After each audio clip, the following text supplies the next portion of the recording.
Hey guys, welcome to the Movie Goers podcast. My name is Jordan. You can find me on all socials at Jordy B Writing. My name is Darius. These all up in the area on all socials. And today we're going to be reviewing Memento. This movie came out in 2001. This movie stars Guy Pearce, Carrie Ann Moss, Joe Pantoliano, Stephen Tobolowsky, Mark Boone Jr., Georgia Fox, Thomas Lennon, Harriet Sansom Harris, Callum Keith Rennie, and Larry Holden. Memento features Leonard, a guy who is tracking down the man who raped and murdered his wife. Sorry, trigger warning, guys. The difficulty, however, of locating his wife's killer is compounded by the fact that he suffers from a rare, untreatable form of memory loss. Also, he can recall details of life before his accident. Sorry, although he can recall details of his life before his accident, Leonard can't remember what happened 15 minutes ago, where he's going, or why. So I'm going to throw it to you for why we decided to watch this movie.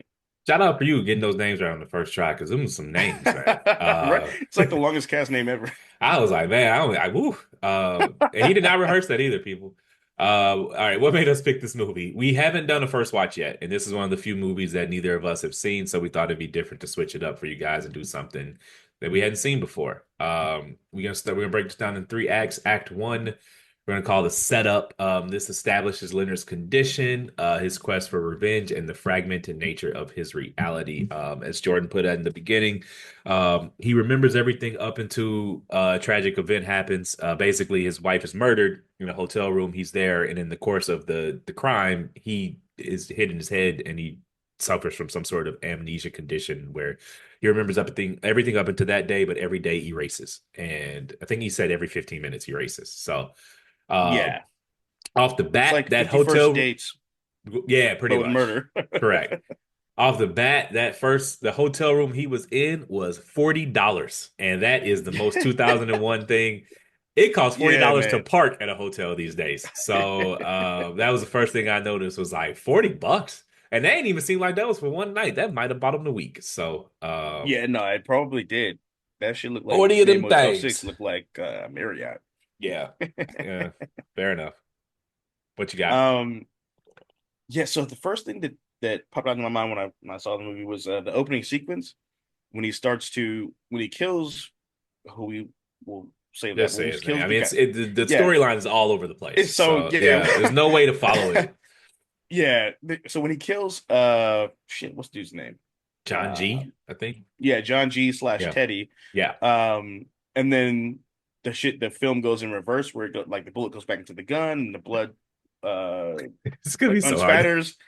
Okay, Yeah, so it's like there's two storylines. It's the storyline in color is in reverse chronological order, and the storyline in correct. black and white is in chronological order. So you're basically watching the timelines converge through the 2 hours of the movie. Yes, And so we basically saw the end of the movie first, where he kills Teddy, correct. and that's the color, and then we see the beginning where he wakes up in a hotel in the black and white.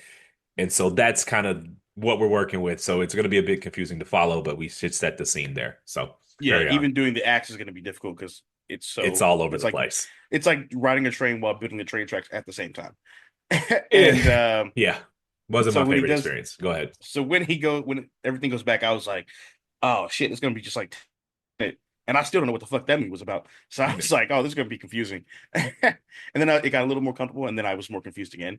Um, I sat there at the end of the movie. I was like, I have not the foggiest notion what just happened to me. I was like, I fancy myself a pretty smart guy. I could not follow this at it's all. It was funny. just, I it's thought the like same thing. Like I got it, but I didn't get it. Like I got I answers, went but I also to still have questions.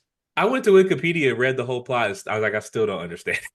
I did read the plot again. So I went back and watched the movie twice, Yeah. and then after reading the Wikipedia, I was like, okay, it pieced together anything that I pretty much missed. Um, but yes, it even like just the way the black and white converge with the color. First, I was trying to figure out, okay, what does the black and white signify? Not signify. What's the difference between the black and white events and the colored events? So I was like, okay, well, is one like live in real time, and is one the flashback, or is one real and one fake? Like I was trying to figure You that know what out this too. movie needed? And I know it's gonna sound crazy for me because I normally hate this. It needed a narrator. Like It did, it the did, audience, it but needed, and it just not needed. the Go main ahead. the protagonist either. No, Yeah, yeah, it needed like Morgan Freeman on the backdrop just telling us what the fuck is going on. Ooh. Like, I needed my handheld through this movie, and I normally No, hate dead that, ass. I but I needed someone just in this a narrator. I just needed Morgan yeah, Freeman telling me what the fuck was and the happening. funny thing is, there is a voiceover, but the voiceover was useless Yeah. because the narrator is unreliable because the narrator is the protagonist. And the protagonist And doesn't remember anything past 15 minutes long. right, it's basically like if you watch Finding Nemo from the perspective of Dory. Like you'd be like, so P Sherman 42 while with Sydney, got it. All right, where's my son? So P Sherman 42 while with Sydney. Like, I don't know what you're talking about, but fair enough. you never saw Finding Nemo? I like in That's school. crazy. I have never Well, watched it as an it's adult. fine. So I think one thing that helped me kind of figure out the movie or understand the movie better was realizing that we're not observing the protagonist, we are the protagonist, Yeah. which is why we're so fucking confused when we're watching the movie. Um, I guess yeah, he was we were supposed to be as confused as him yeah, because he can't yeah, remember anything. Okay, correct. fair enough. And I will say I did some reading, and a lot of medical experts that saw the movie, they said this is like one of the most accurate portrayals of short-term memory loss that they'd ever seen. So it actually is pretty accurate from all the professional commentary that I saw about the movie. But and also I think one thing what I did like about this movie is that this is Christopher Nolan's second film. Yeah. So and you can kind of see that he's early in his filmmaking process and in his matriculation as an artist because like we talked about it last week with The Wood, where it was, if he had if he made that movie today, how would it be different? And I feel like in a way, his version of that remaking that movie was Inception. Yeah. And I think the storytelling was much more clear, even though it was layered and complicated. Yeah, because Inception is easy to follow. It's just it it does It's like just levels. I feel like well, different movie, but I just feel like Right. he was like trying to confuse me here. I just was like, dude, Yeah, just yeah, can you yeah. just be a little more clear about what is going on? Just yeah. So okay, so at what point did you realize that the movie was going in reverse? Um, about 10 minutes. I kind of knew. So I guess the first time he meets Teddy Hmm. in the go for it, but I guess I kind of knew it was going in reverse when he wakes up in the room and the guy's tied up in the door and then Teddy knocks on the door and he's like, "What's going on?" And Yeah. they're friendly and that was the first time they were friendly and I'd only ever seen them Mm-hmm. arguing. So that was kind of when Right. I kind of put two and two together there. So that's the answer to your question. How about you? Um, I think it was a little before that. I think it for me it was one of the scenes.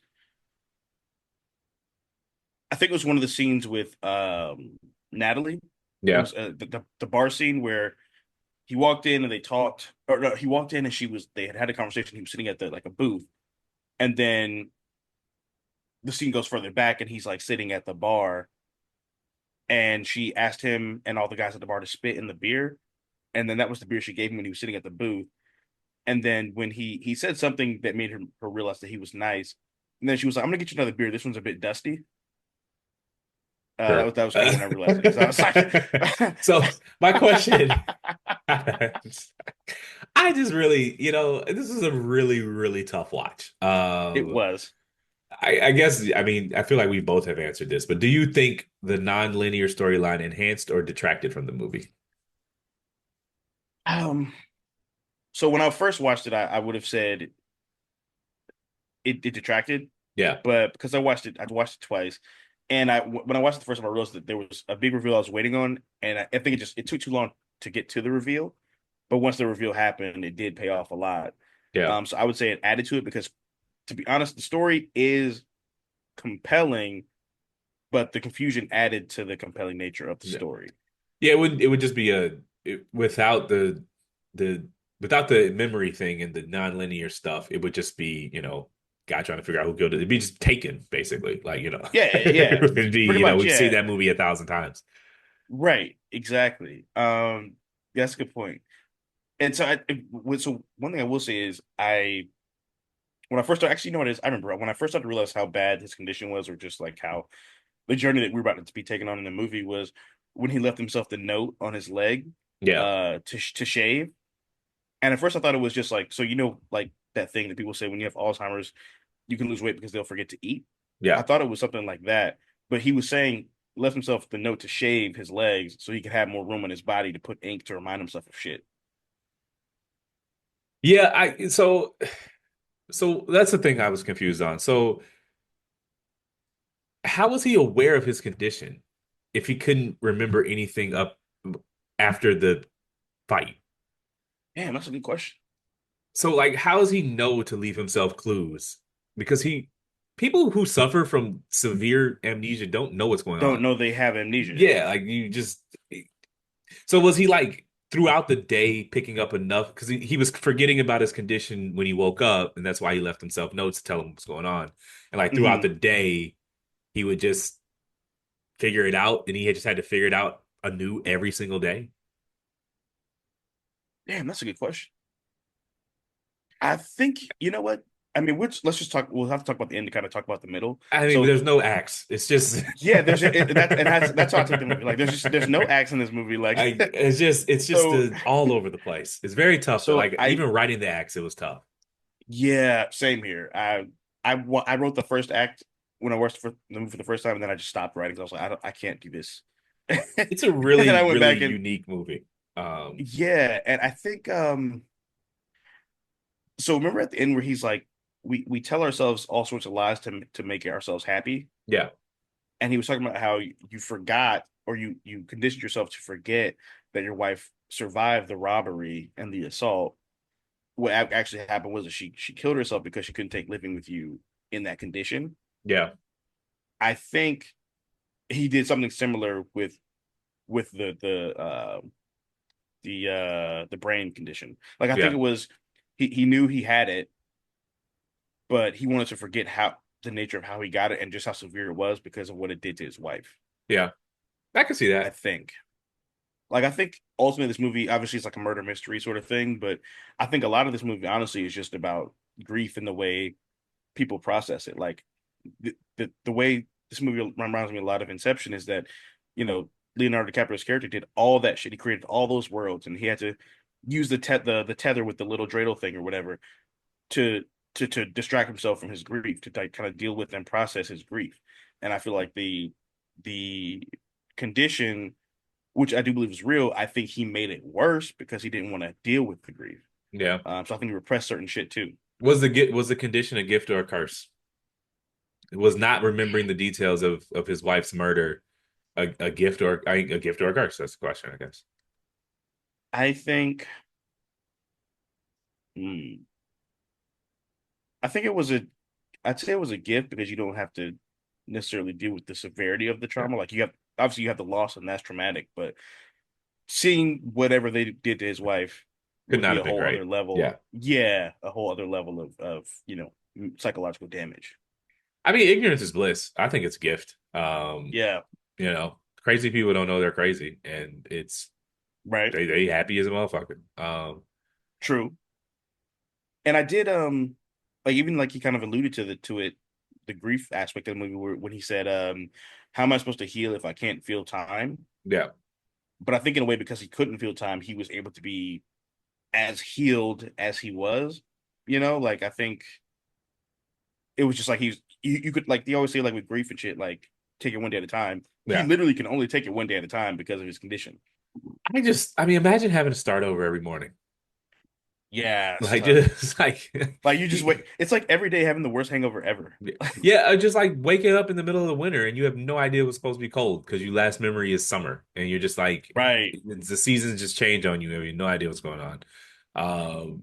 I just take me out back and put me down, man. I have no desire to live like that. Um, so I guess that's my question here. You want to do the acts or you want to just kind of, I say we just say fucking and just all right, do fair whatever. enough. Yeah, it's too jumbled to really even keep track It's of too everything in jumbled to order. do acts. So I guess my question then at this point would be, would you rather lose your body or your mind? Um, yeah, I don't know that I want to live the way he was living, to be honest with you. So, like in my mind, when what comes to my head when you ask that question is, would I rather be Leonard or would I rather be Bran from Game of Thrones? Correct. and I'd rather be the three-eyed raven. Like I'd rather just be, I'd rather just have my mind and you know at least be have cognitive awareness. I mean, you can still live a life, and obviously your physicality is limited, but I mean, we live in I an age with mean, modern technology and stuff. So tough. I mean, I being trapped in your own body just sounds horrible. I would, um, yeah, because Leonard is going to have some good days, you know. We didn't see any hmm of them, but he's going to have some good days. right. Um, I don't know, man. I'm a pretty active guy. I work out at some capacity 6 or 7 days a week, and I just could not imagine losing that. You know, just like being injured, man. A year and some change ago, I threw out my back doing deadlifts, and I basically couldn't walk for over a week. And I was scared to death that I'd never be the same again. And I could not imagine having like a serious physical disability that impacted my ability to just be active. That's true. I'm active as hell, and that's my favorite part of me. Um, and so I just to lose that, and I'm a smart guy. I like to do a lot of, I'm a brainy dude, but I just would rather be fit. I cannot imagine a life without physical activity. So I think I would That's rather true. lose my mind. But That's no, there are true. two terrible options. I'd rather be Yeah, very, very, of yeah. sound mind and able body. Right, I'm saying mind or able body. um, oh yeah. So one thing we haven't talked about yet was the story that ran, I guess the tertiary story that ran parallel to the black and white timeline and the color timeline was the story of Sammy Jenkins, where it was the guy who had a similar ailment Yeah, his to patient in the beginning, Leonard. right? Yeah, his patient in the Yeah, beginning. Yeah, who yeah. he had the claim on. He was invested in getting the claim on, I think. Who had some sort of memory loss, and his wife was just Fucking taking care of him insurance every day. adjusters. Yeah, man, it's a tough job. Um, yeah, I thought that was really cool, and I think honestly, one thing I thought about when I was watching the movie was if I were making it, what would I have done differently?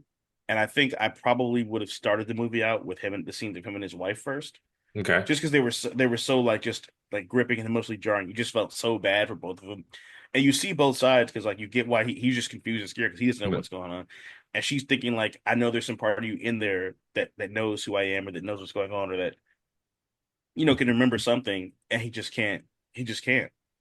Yeah, that's what I would have done. I would have level set with the viewer and give them, ground zero. Yeah, I'm sorry, patient zero, ground zero, whatever I call it. Let us know what is driving him to do this because right. you're just starting us at the end and we're seeing him kill somebody and then he wakes up in a hotel. It's too much. You have to give us something to work with because you almost have to watch the movie. I only watched it once, but You have to you ever watch it multiple watch times. it's like most people the first time they watch Game of Thrones are like it just washes over you. Like it takes Yeah, a second viewing to even really understand what makes the show. The same with The Wire. correct. It Yep. just shows these sprawling shows with a lot of these characters. They take almost the first time to wash over you. And this movie isn't very sprawling. It doesn't have a lot of people doing it, but it just so much is going on, you almost just have to let it wash over you and then go back again with that baseline of knowledge that you can. Yeah. And maybe that's what I will do because I'll be honest, I did not retain a lot that first Yeah. viewing. Watching it second time definitely helped for sure. I think I kind of skipped through some scenes just because I need to kind of make some more time to get some additional notes in and shit like that. But it definitely went by faster the second time I watched it because you Yeah. have a little bit more understanding of the world that's going on and it's a little more um intriguing to you or easier to understand. But it's kind of like it reminds me of like I think like great movies can be compared to like certain albums. Yeah. And like I think there's some movies that are a lot like we're both Kendrick Lamar fans. There's some movies that are a lot like To Pimp a Butterfly, where the content is so heavy and so dense and so intense and triggering to some degree that you need breaks. You can't just Yeah. sit through and you can't wake up in the morning and listen to that album. Like you know what I mean? You No. can't start your day with that shit. You know what I mean? But like, and then there's an album like Damn, where you can listen to it kind of any time of day or night, Yeah. but to fully appreciate the album, you have to listen to it on a loop, not just Yeah. one time all the way through, but the thing about listening to it backwards, where you start from the last song and go all the way to the first song, or start from the last song and go all the way to the end of the album again. And I think this movie is a lot like Damn, where you have to almost watch it on a loop to really get what's going on. Because the last 10 Okay. minutes of the movie explains everything. And then once you go back and watch the first act, you're like, holy shit, I get it. Like, holy, it's like you're doing a math problem and you finally figure it out. Like that's what it was like. So, I I mean, definitely Nolan recommend called his that shot with this audience to. for your second movie to do something this hard. I do think Yeah. I think it would have hit a lot harder in a movie theater because Yes. Yeah. I think this is a movie that would have specifically been better in the theater. Um, for reasons I can't even really articulate, but I just feel like I would have You enjoyed just it have more to, because no, I agree. I with a thought tub the of same popcorn thing. and a soda and just locked in a way that you just can't when you're on your couch. Yeah, you have to be like in that world completely Yeah. tunnel vision for 2 hours to really get what's going on here. And actually, it's funny. I thought the same thing. I literally wrote that down. I was like, Nolan doesn't make comfort movies. He wants to challenge the audience. Yeah. He makes movies for the theater. Like you don't sit up after work at home with like your girlfriend and watch Oppenheimer. You got to go to No. the theater and sit No. and fucking Not sit at there for all. 3.5 hours to fully get the experience. And I think if he comes around at a different time, he probably doesn't get to make these movies because then you can't Yeah, really make a movie just for the theater anymore. You can when you're Christopher Nolan 20, now, yeah, but the next Christopher Nolan probably doesn't get these opportunities to make challenging movies that require you to lock in into the theater the way this one does. that's very true. If Regal ever did they do like forever favorites where they play classics. I would definitely Hmm. go check this one out. They did a run of Yeah, Nolan stuff last year, but this one wasn't on it. correct. Yeah, I think they did all the Dark Knights, if I remember correctly, last Yeah, year. Inception was in there, and a couple others. Yep. Let's see here. It's funny. So I made the mistake when I first watched the movie of watching it late at night, Yeah. and I just was like, it was the end of like a long day, and I was just like, I was like, I can't feel, I don't even understand what the hell's happening. I can't, I don't have the bandwidth right now to do this. Like watching the movie for the first time, it made me think of like I have ADHD, so like reading like long books can be like difficult for me. And Yeah. it reminds me of like when you're reading a book and you just like you ever read a book and you just like can't focus, but you're just staring at the page for 5 minutes Yeah. and you realize you've not processed anything on No, that like page. I'll read like 5 pages and be like, I have no idea what just happened here. Yeah. Just because someone's texting me or I got work going on or I'm just sleepy. Like my eyes are just heavy. And yeah, that Yeah. definitely happens. Honestly, with books though, I just keep going because you retain more than you realize just putting your eyes on the paper. Yeah. And even like you'll still be able to recall stuff back, even if you didn't feel like you took it in the moment. At least with nonfiction, I'm not much of a fiction reader, but Got with you. nonfiction, you do process the things that your eyes glaze over, even if you shouldn't make it a point to glaze over things, but you Right. retain more than you think. Reading is much more about it's like yoga for the brain. It's much more about Yeah. stretch working the muscles than any sort of goals or any sort of the actual specific information in there. It's teaching you how to it's expanding your attention span, teaching you how to process things, learning new words, different things like that. So Yeah, that's very true. That's a good point. Um, so I want to ask you, it's like kind of a funny question, but like in like serious also. How annoying to you would it be to be friends with this guy, with Leonard? I Whew, I put his ass in a home. I'm not dealing with this. I mean, look, homes get a bad rap. Yeah. Most I people, well, most people are not prepared for what it actually takes to care for an that is adult true. full That's time, very true. nor do they have the resources at home to do so. And at a home, there are professionals who are dedicated to it, who have training into doing it. And I know it feels bad to drop granny off or your Yeah. schizophrenic cousin or whatever this person had, amnesia.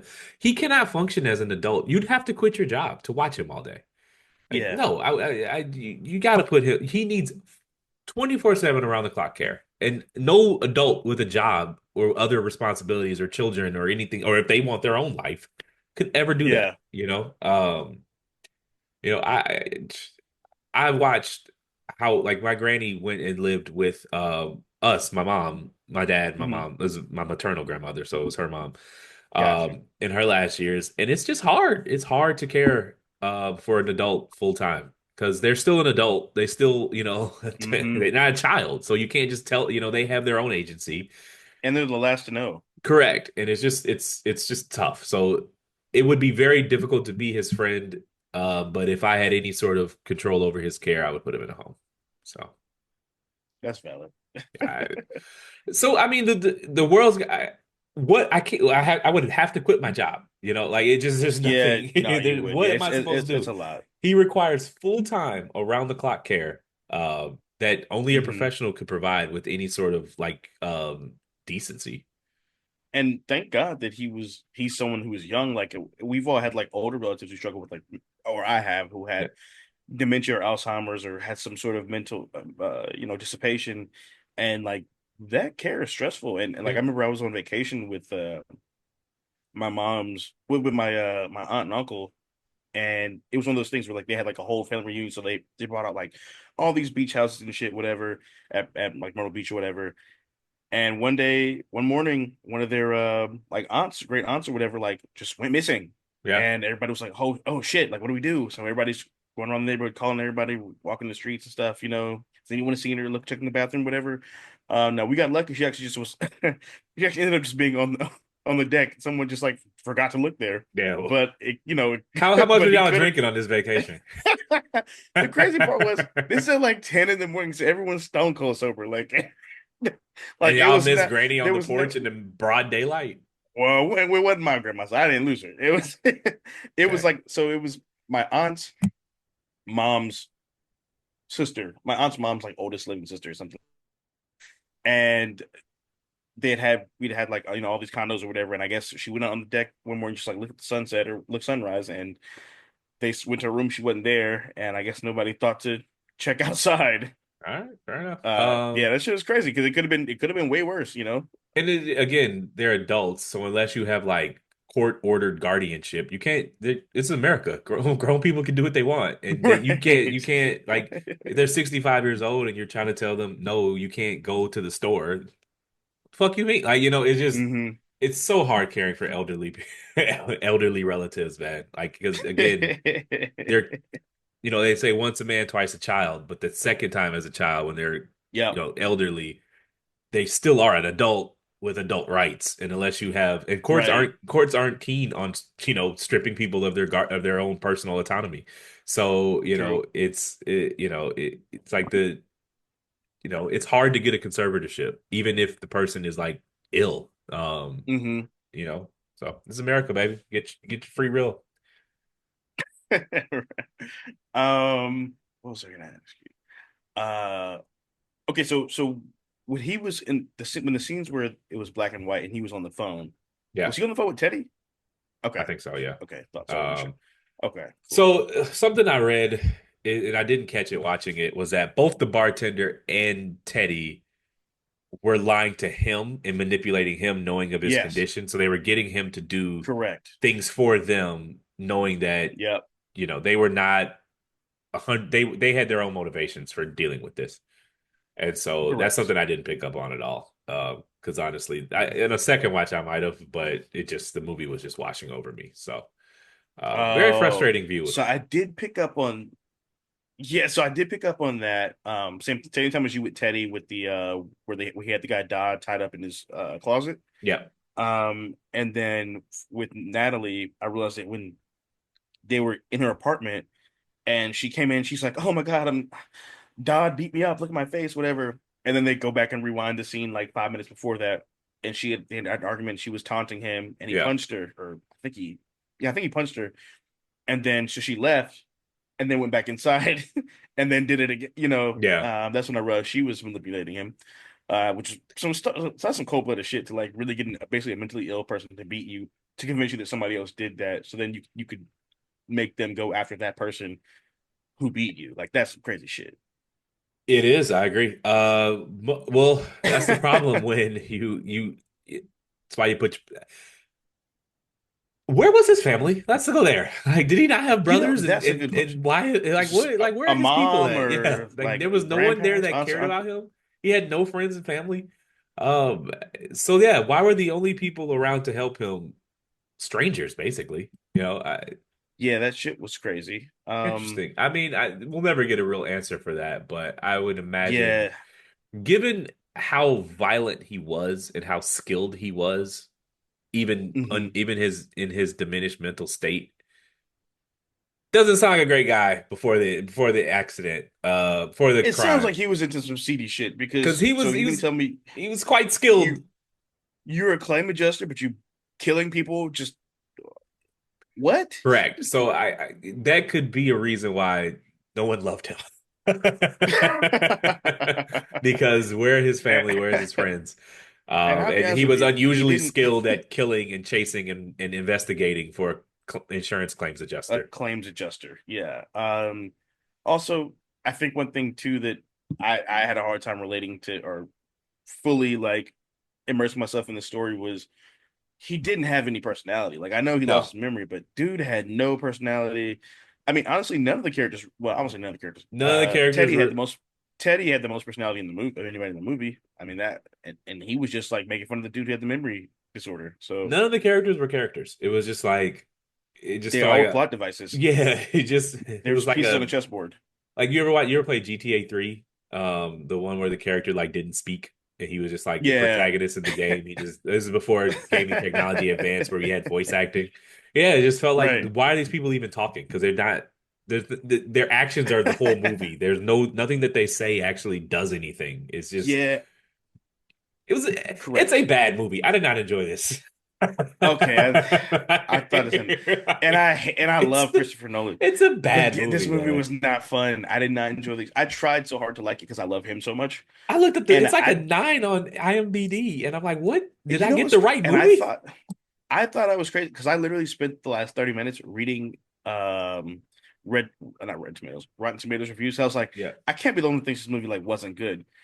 And they're all like, "Oh my God, it's so crazy! Oh my God, Guy Pearce's performance was incredible." And I'm like, he played a confused guy. What? Like, yeah, like the character, the dialogue was like, I can't think of a meaning, an interesting thing anyone said. The dialogue was Nah, flat. They were just avatars moving. They were just chess pieces. Nolan was moving around. They didn't do anything. yeah, It was not, I didn't enjoy this. it just wasn't interesting. At all. That's it. Once you figured out what the timeline thing, I just didn't care anymore. I it's just I like really didn't. I just didn't care anymore. And I then already saw the even ending at the beginning, and right, I just didn't care about what happened. At that point, it and became a then podcast obligation. correct, and then So, even that at the end for me, what was confusing was so wait, so you're a cop, and you mean to tell me you helped this guy kill the guy who killed his wife? Cool, fine, yeah, totally get it, eye for an eye, whatever. But then you just had him go on rampages to kill other niggas for no yeah. reason, It whose just names had started, whose initials were J and G. I'm yeah. confused. It just It just didn't. it was Christopher Nolan had his first pass at it. He's a much more polished director Yeah, now, one of the goats. But this one just didn't curl all the way over for me. yeah, he's one of the greatest filmmakers ever, one of my favorite filmmakers of all time. I just was like, I I felt the same way about Dunkirk too. Like people were like, "Oh Yeah. my God, I love that movie." I was like, "That movie was boring as fuck and it had no dialogue." Yeah. I'm sorry, bro. Like, shout out to London Well, and glad y'all helped us in the war, but it was that was for made for IMAX. That was true. that was a theater experience. Did you have anything else Yeah. for this? Oh yeah, I did want to ask you. So the movie obviously called Memento Yep. because he's takes pic photograph Polaroids of everything he can, so he can remember who people are, what their name is, any character traits about them, things of that nature. So I wanted to ask you if what do you think people's Polaroid would say of you? Like what would their Polaroid caption be? Uh Tough but fair. Um so I think that I am a bit rough around the edges, but I am fair and reliable. So I would say if I took a Polaroid of me and they couldn't remember anything about me and they needed 3 words to remind them, they would say tough, fair, and reliable. So that's what I would go with. How about you? That's pretty accurate. Yeah, that's pretty accurate. Probably like um charming genius or something like that. Something Oh, subtle, you know. okay. Sure. uh, nah, it's probably like gregarious or like I don't know, goofball, something like that. I don't know. It's hard to describe. I think people describe me if it's kind of vain. I don't know, but Okay, fair enough. This is your question. yeah, true. I just I guess probably like friendly poet or something. There you go. I would Um, agree with that. Fair enough. What would you go so ahead? oh, go ahead. No, you go ahead. Okay, I was gonna ask you what did this movie say about grief to you, or what did you take away from this movie regarding grief? It's tough because because of his condition, you never really saw him grapple with it in any meaningful way. He Mm, just it, it, I didn't like the main character, and it's hard because he's dealing with his conditioning. But like, I just felt right. like I never understood why he cared about it. It felt like he cared about revenge because it happened to him more than he cared about anything that happened to his actual life. And I just kind Mm, of, in a weird way, it felt like a self-indulgent revenge plot where like the wife just happened to be in the yeah, room when it happened. Like he was mad that it happened to him more got than you. her.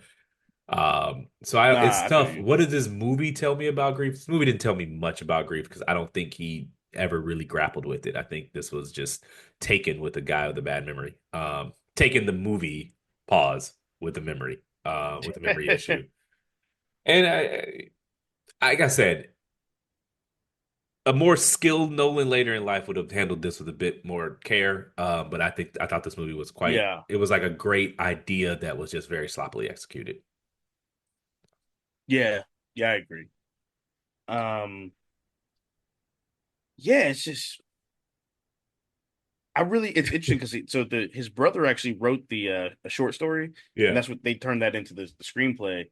And I just wonder what their conversations were like, how he even understood what the hell his brother was writing, like when he read the story. Like, so I couldn't imagine getting the script and reading it. I'd be like, I don't know if I'm smart enough to do this, bro. Like, I don't. Then he made 2 hours out of it. Yeah. Anyways, what do you rate this thing? Um. Yeah, I'm gonna go ahead and give it 2 stars, and that's just because Christopher Nolan. I'm still confused. I don't. We talked for an hour about this, and I don't know what the hell I just said. So, uh, I'm gonna 1 star it, man. My first ever 1 star. I just didn't enjoy this at all. yeah, It was not. Nothing happened, and it just nothing happened. nothing That's the best way to put happens. it. It just wasn't a very good movie. It's like he took nothingness and chopped it up, put it in the blender, rewinded it, and was Yeah, like, "Here y'all go." pretty much. It felt like bits and pieces from 3 different movies, and like no, it felt like 3 different people were working on this movie, and none of them talked to each other, and it was just like happened. Like y'all made 3 different movies and didn't even communicate. All right, Yeah, it felt. go ahead. Yeah, it felt like. Have you ever seen, like, when someone tries to make a story look a certain way, like on Twitter, and Yeah, they'll post like screenshots where you can tell they clearly left shit out of the conversation. yeah, Like yeah. that's what it felt It like. felt like a chopped up screenshot. All right, thanks for listening. My name is Darius. These all up in your area on all socials. And I'm Jordan, Jordan B. Writing on all socials. Please rate, like, subscribe. We are Moviegoers Pod on all socials. Moviegoers PD on Twitter. That is PD on Twitter. And for any ongoing recommendations, you can reach out to us at moviegoerspod@gmail.com. That's moviegoerspod@gmail.com. Thanks for coming to the movies with us. We'll be back next week where we're reviewing James Bond Skyfall. That's a wrap.